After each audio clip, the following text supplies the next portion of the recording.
Satu-satunya perang yang kita selalu rasakan adalah perang di dalam pikiran kita sendiri.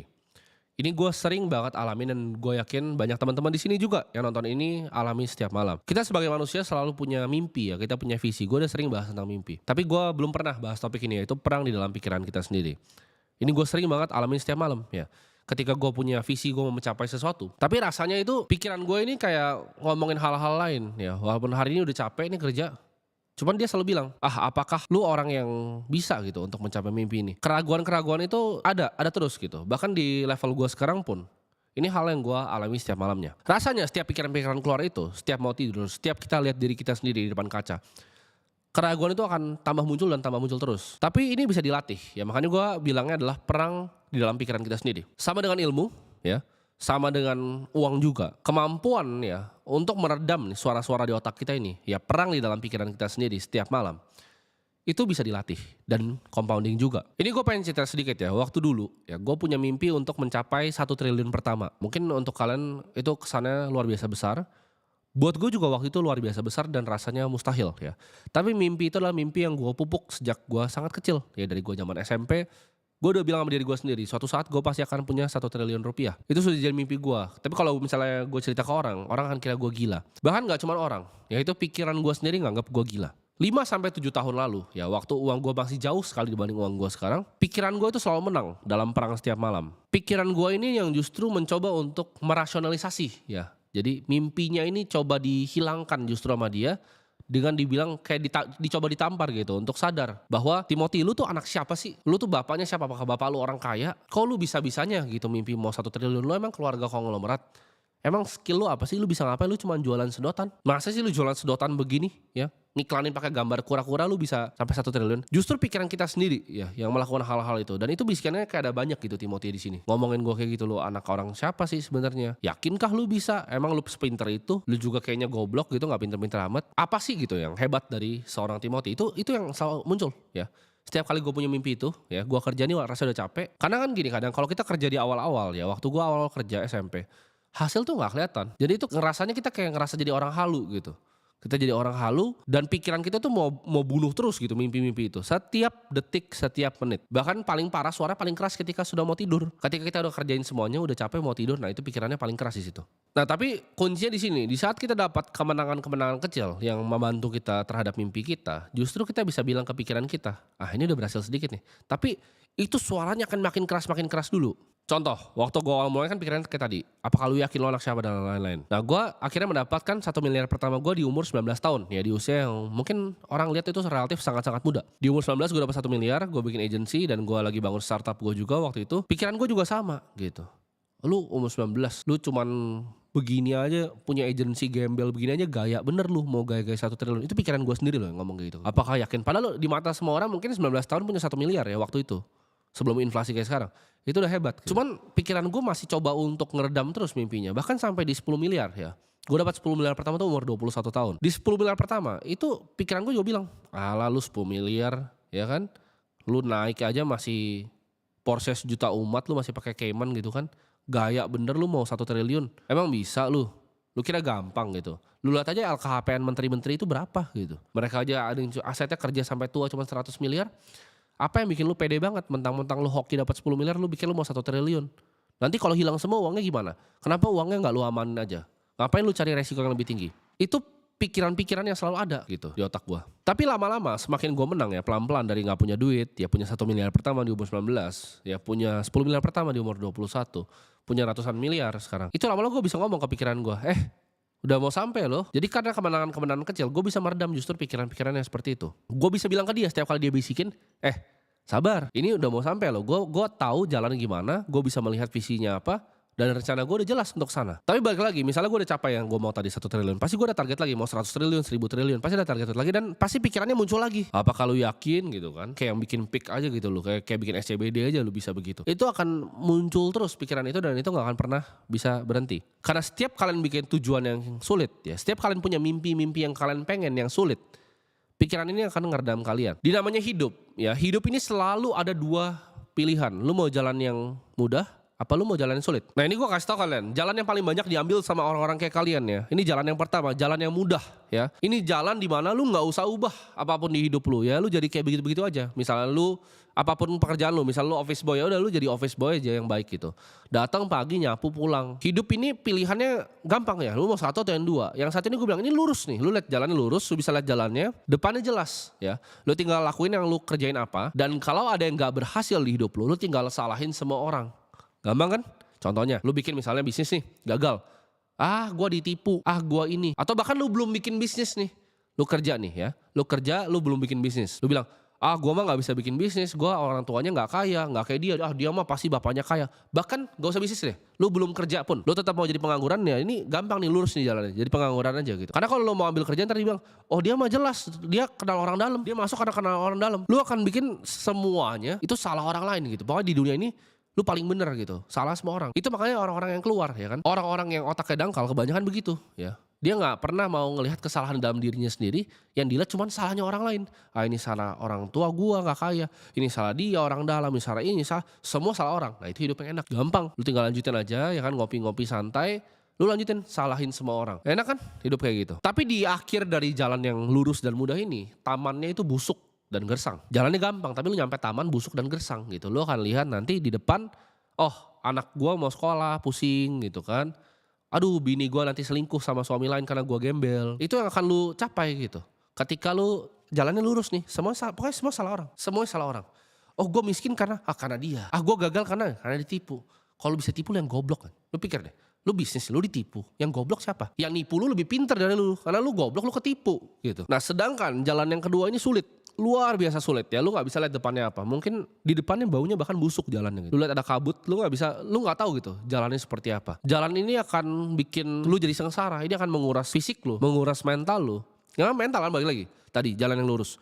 Aduh ini capek, aku mental health ke psikolog. Lu bayangin gitu. Lu udah macam orang tangan buntung di Ukraina tau. Kalian bilang, ini pusing, sakit gitu. Gua sedih. Cuman karena naik motor hujan-hujan terus lu keciprat mobil terus kayak, aduh capek banget ya dimarahin bos gitu. Lu bisa bayangin coba. Dan jalan kedua ini yang gue bilang, lu mesti perang sama pikiran lu sendiri. Karena setiap kali lu ambil gini, oke gue decide lu habis nonton video ini, gue mau ambil jalan yang kedua. Setiap kali lu putusin lu mau ambil jalan yang kedua, apa yang terjadi? Pikiran lu perang untuk balikin lu ke jalur yang pertama yang lurus, yang tinggal nyalain orang. Semuanya salah orang, yang jelek tuh orang, lu paling hebat dah, lu paling jago gitu. Semuanya salah, lu paling bener gitu. Contoh, gue kan kadang suka bikin tentang investasi juga ya, tapi di sini suka misalnya ada yang komentar gitu kan. Ini begini. Gak valid anjing, lu miskin. Itu pikiran lu sendiri gitu, merasa lu pintar gitu. Karena lu di jalur yang pertama tadi. Jalur lu tuh gampang, cuma nyalain orang doang semuanya, lu paling bener gitu. Mungkin jalan yang kedua ini bikin beberapa orang jadi gila ya. Dan ada yang jadi gila. Gue udah lihat orang-orang yang jalan kedua ini udah jadi gila. Karena lo perang sama pikiran lo setiap hari. Paling sulit itu. Kalian ngira jadi pengusaha gampang? Enggak. Orang kira, dia pengusaha duitnya enak ya, banyak ya. Gue cuma kerja sama dia, gue cuma dapat uang segini. Tapi lu pernah mikir gak kalau bisnisnya gak berhasil, apa yang dilakukan? Dia harus jual asetnya untuk bayar gaji karyawan. Karena itu ada aturannya. Lu gak bisa sembarangan seperti itu. Dia yang makan terakhir. Prioritas pertama itu justru karyawan dulu, baru dirinya sendiri. Gue punya teman ya. Dia berbisnis, sempat covid, bermasalah bisnisnya, dia jual semua mobilnya untuk bisa bayarin payroll karyawannya 3 bulan. Dan sekarang balik lagi bisnisnya. Cuman itu yang harus diresikokan. Kalau kalian jadi karyawan, itu yang kalian tukar kan. Keamanan untuk gaji yang pasti setiap bulannya. Ya lu kalau emang bisa sendiri, lu bikin bisnis sendiri gitu. Tapi di jalan yang sulit ini, setiap lu lewatin 10 meter pertama, setiap lu lewatin 50 meter pertama, lu akan jadi makin pede ya. Lu akan upgrade skill set lu. Dan gak kayak jalan yang lurus tadi yang gampang. Di jalan yang berliku-liku ini, di jalan yang berkabut ini, lu akan sadar sesuatu bahwa oke, gue bisa 10 meter, oke gue bisa 50 meter, gue bisa 100 meter bahkan ke depan. Oke, gue bisa ubah takdir gue. Lu kan dapat realisasi itu. Kalau lu ambil jalan kedua, lu kan ngerasa lu bisa ngubah takdir lu sendiri. Kalau lu ambilnya bahkan yang jalan kedua, lu mungkin orangnya tadinya gak dipandang, selalu diremehin sama keluarga besar lu ya. Selalu dipandang rendah sama orang karena gak punya duit. Di jalan kedua ini, lu bisa lihat ya, walaupun dia berkabut, tapi taman di ujung itu adalah taman yang berbunga dan indah. Nah lu pilih yang mana? Yang lurus, ujungnya tuh busuk, atau yang berliku-liku tapi depannya indah? Itu pilihan lu. Ya balik lagi, gue gak bisa ngatur hidup lu. Silahkan. Lu mau jadi satu itu jadi gitu, pendemo. Demo. Ya kan? Jadi ketua yang ngedemoin ya kan? Demo. Nyalek anjing. Nyalek terus dia korupsi lagi duit rakyatnya. Yang dia demo. Itu yang pertama tuh tadi. Lu mau cari yang lurus begitu. Cuman hidup ini gak begitu. Ya cara kerjanya. Ketika lu udah pilih jalan kedua ya, dan lu nyerah. Artinya itu lu putar balik.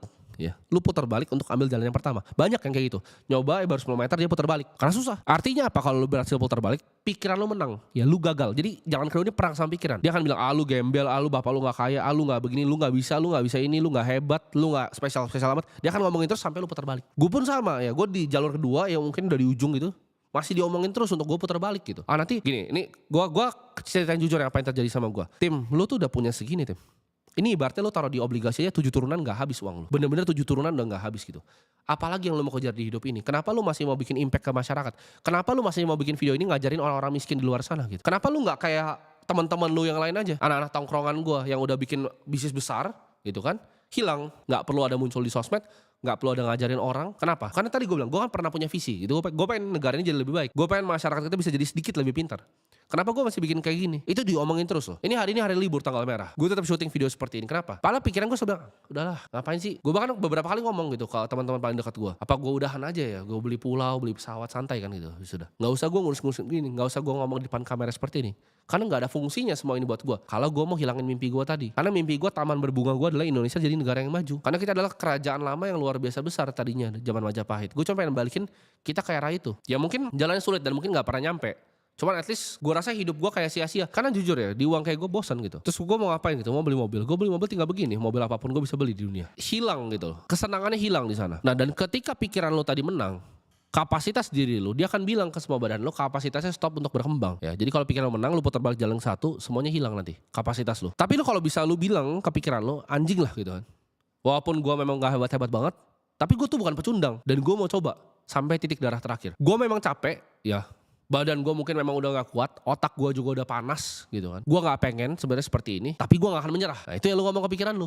Dan lu tetap jalan tadi 10 meter pertama, 1 meter aja. 11 meter, 12 meter, 13 meter, pelan-pelan ikutin jalannya. Di situ, jadi ketika lu paksa sesuatu ngelewatin breaking point, pikiran lu itu udah lu mau patahin seperti itu, dia akan cari jalan untuk adaptasi. Pikiran lu akan mikir, oke, si bangsat satu ini gak mau nyerah nih kayaknya. Dia mau tetap di jalan yang kedua. Nah pikiran lu akan merubah badan lu tadi. Kalau lu ambil yang pertama, dia akan nyerah. Kapasitas diri lu akan dihilangkan. Tapi ketika dia sadar bahwa si anjing ini gak mau nyerah, bajingan orang satu ini gak mau nyerah, apa yang dilakukan? Dia terpaksa, pikiran lu terpaksa untuk adaptasi. Di situ lu jadi hebat. Karena kayak lu nge-gym kan sama, otot lu harus dirusak untuk bisa dibentuk lagi. Pikiran juga sama. Begitu dia sadar bahwa orang ini akan hantam gua terus kayak begini, ya udah, mau gak mau gua adaptasi. Di situ badan lu, pikiran lu kan terpaksa jadi lebih baik, terpaksa untuk improve. Gue jujur ya, gue muak banget untuk orang yang ekspektasi banyak tapi cuman kerja tuh salah kadarnya, asal-asalan doang gitu. Mereka cuman kerja bare minimum ya, biasa banget gitu yang dikerjain, dan mereka mikir mereka deserve something di hidupnya. Kok dia yang begini ya, harusnya gue yang sukses. Kok dia begini ya, harusnya gue yang sukses. Kok dia gampang ya, cari duit gue susah. Enggak, lu deserve exactly what you deserve. Jangan dengerin orang ngomong-ngomong apa. Hidup ini simple kan sebenarnya, semua ada solusinya gitu.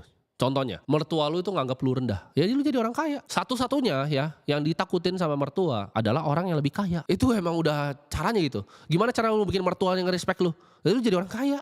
Selesai, problemnya solve gitu. Istri lu nganggep lu kayak sampah gitu. Karena rasanya setara gitu lu sama istri lu. Lu jadi orang kaya. Dia gak akan bisa ngerendahin lu. Lu gak usah takut lagi dia cari cowok lain. Gini, lu punya cewek nih, gak terserah mau pacar atau istri. Tapi aduh gue sedih banget, gue diselingkuhin, apa ya, gue semangat ini. Gue nonton video TikTok gitu karena gue diselingkuhin. Gue kasih tau lu ya, lu mau bikin misalnya cewek itu gak selingkuh, bini gak selingkuh, gampang caranya, jadi orang kaya. Lu biasa ngajak dia naik first class, tiba-tiba ntar sama cowok baru naik ekonomi langsung balik lagi ke lu. Karena manusia standar hidupnya gak bisa turun, jadi orang kaya, simple. Semua problem ada solusinya. Dan jadi orang kaya itu nge-solve hampir semua problem yang ada di dunia ini gitu. Lu punya masalah apapun, ada duit, nah beres. Keluarga besar lu, suruh mak lu cuci piring gitu. Gak respect bapak lu, gak respect mama lu, gak respect adik-adik lu. Bahkan gak respect diri lu. Coba lu punya duit, dia datang gitu rumahnya besar mewah gitu. Diem pasti, dia yang cuci piring, segan dia gak enak gitu. Lu bayarin aja dia, jalan-jalan atau apa. Selesai kan? Problem solve ya. Tadi tuh 3 problem paling sederhana. Gak di respect mertua, bini gak respect lu. Anak bahkan gak bisa ngeliat lu sebagai bapak yang kompeten. Sama tadi yang terakhir, lu lihat gitu. Keluarga besar lu aja gak respect sama lu, gimana? Jadi orang kaya, 4-4-nya beres langsung. Kalau solusi lu tadi ya, itu adalah untuk menjadi orang kaya. Ini gue kasih tahu sama lo. Lu kerja 7 hari seminggu, 16 jam sehari. Lu gak mungkin jadi miskin. Untuk jadi orang kaya itu butuh komitmen secara full di diri lu, bahwa lu gak mau jadi pecundang, dan secapek apapun lu akan paksa terus sampai ke ujung. Sekarang gue tantang semua ya, kalian yang di video ini yang mikir, oke, gue mau jadi orang kaya. Gue tantang lu. Selama 1 tahun ke depan, lu kerja 7 hari ya seminggu, 16 jam. Sehari ini gue tantang kalian, hilangin semua distraksi. Temen lu ajak keluar? Enggak. Temen lu aja nih? Enggak. Gue mau kerja. Orang tua lu aja? Enggak. Saya mau kerja. Serahin keluar ya. Lu buang semua ya hal-hal yang gak membantu lu menuju mimpi lu tadi untuk jadi orang kaya. Lu hobi main futsal, nggak usah main futsal lagi. Lu hobi ngopi sama teman-teman lu yang miskin gembelnya sama kayak lu itu, nggak perlu lagi. Lu bilang enggak gitu kalau emang lu nggak mau pergi keluar. Karena John Lennon pernah bilang, jadi orang jujur itu memang nggak akan bawain lu banyak teman, tapi itu akan bawain lu teman-teman yang sesungguhnya. Jadi jangan takut kehilangan teman. Kalau lu takut kehilangan teman karena lu mau improve diri lu kerja, mereka bukan teman-teman lu berarti. Mereka cuma sampah, ya, bukan teman lu. Temen lu yang beneran, lu hilang setahun, dia pasti akan jadi teman lu lagi. Karena dia tahu lu sedang improve diri lu sendiri. Dan di sini gue yakin ya, bahkan sekarang pun lu lagi perang sama pikiran lu. Mulai muncul ya bisikan, ini orang bener gak sih, ya kan? Nah ini mah ngibul doang gitu. Atau pikiran kayak gini, orang kaya itu nggak bahagia. Nah ini gue kasih tahu nih trik sulap. Ya ini trik sulap orang kaya yang paling hebat yang pernah dibuat di dunia ini. Adalah kata-kata orang kaya itu gak bahagia. Itu trik sulap. Gue kasih tau lu. Hampir semua teman-teman gue ngomongnya kaya beneran kaya ya. Bukan cuman kelihatan dia punya rumah mewah, punya BMW itu kelihatan kaya. Enggak, itu bisa aja ngutang gitu. Beneran kaya gitu. Aset cashnya beneran ratusan miliar sampai triliun. Orang yang beneran kaya, gue sangat jarang ketemu yang tidak bahagia. Kenapa? Karena mereka bisa solve semua problem di hidupnya. Ada masalah apa? Set gitu kan. Itu trik sulap mereka ya. Biar kalian tetap jadi tikus di gorong-gorong yang cuman mungut-mungutin sampah. Sedangkan mereka di atas itu happy banget. Jadi mereka bilang, jangan jadi kita. Orang kaya itu gak bahagia kok. Kalian itu yang penting kebersamaan, makan singkong pasti happy. Percaya gue, manusia itu gak pernah bisa turun standarnya. Kalau kalian pikir kaya itu ada mentoknya, gak ada gitu. Mereka tuh mau yang lebih terus gitu. Misalnya awal-awal punya duit, oke, makan steak 200 ribu di Holy Cow, seneng gitu. Setelah lu udah makan steak yang biasanya 3-5 juta, lu udah gak mau lagi sentuhin 200 ribu. Ada lagi gak di atas itu? Ada. Dipotongin sama chef yang dari Jepang, yang bener-bener expert di bidangnya gitu kan. Dagingnya khusus gitu, beda lagi 25 juta, ada. Kalian akan kaget kalau kalian benar-benar tahu uang yang di-spend sama orang kaya itu buat apa aja. Gue kasih tau kalian, you will be fucking surprised gitu. Kalian kira, mereka naiknya first class gitu. Lu gak tahu, mereka sekali naik jet itu bisa 700 juta, 800 juta mereka buang begitu aja cuma buat di bensin. Bener-bener cuma dibuang, makan gitu. Kalian kira, ini orang kaya, enggak. Mereka sekali party itu bisa sampai 800 juta. Cuma buat semalam ketawa-ketawa sama teman-temannya. Terus mereka bilang, kita gak bahagia, tenang aja. Kalian makan singkong pasti lebih bahagia. Itu trik sulap paling hebat yang dibuat sama orang kaya. Jadi di hidup ini kita harus pragmatis juga ya. Kita harus pikir what's the best possible way untuk kita jalani hidup ini. Bahkan pikiran-pikiran kayak tadi pun selalu ada muncul ya. Jadi kita harus bisa belajar untuk tentuin jalan hidup kita dan lawan pikiran kita setiap kali kita mau mundur. Cuman balik lagi, gue gak maksa lu. Kalau lu mau jalur yang pertama silahkan, karena itu mudah. Tapi kalau lu mau jalur yang kedua, ya gue cuma berharap lu gak jadi gila along the way. Karena itu akan sangat-sangat susah. Di sini gue selalu bilang sama semua orang ya kan, lu kira jadi gue enak, coba tukar 1 hari sama gue, lu pasti mati. Gak usah sehari, 5 menit aja. Lu tukeran nih otak lu situ sama otak gue, lu langsung lompat sini bunuh diri. Ya, gak gampang untuk jadi orang yang punya duit. Tapi apakah orang kaya itu bisa bahagia? Masih bisa. Tergantung kan? Tergantung lu belanjanya di mana, tergantung lu belanjanya sama siapa gitu. Jawabannya bisa, jadi lu jangan takut untuk jadi orang kaya karena itu akan nge-solve 99% masalah hidup lu. Jadi stop jadi tikus di gorong-gorong yang cuma digoblok-goblokin doang dan makan sampah-sampah di pinggir jalan. Ubahlah hidup lu dan jangan cari jalan yang gampang. Mungkin awalnya susah, tapi di ujung itu ada taman berbunga yang luar biasa indah. Good luck.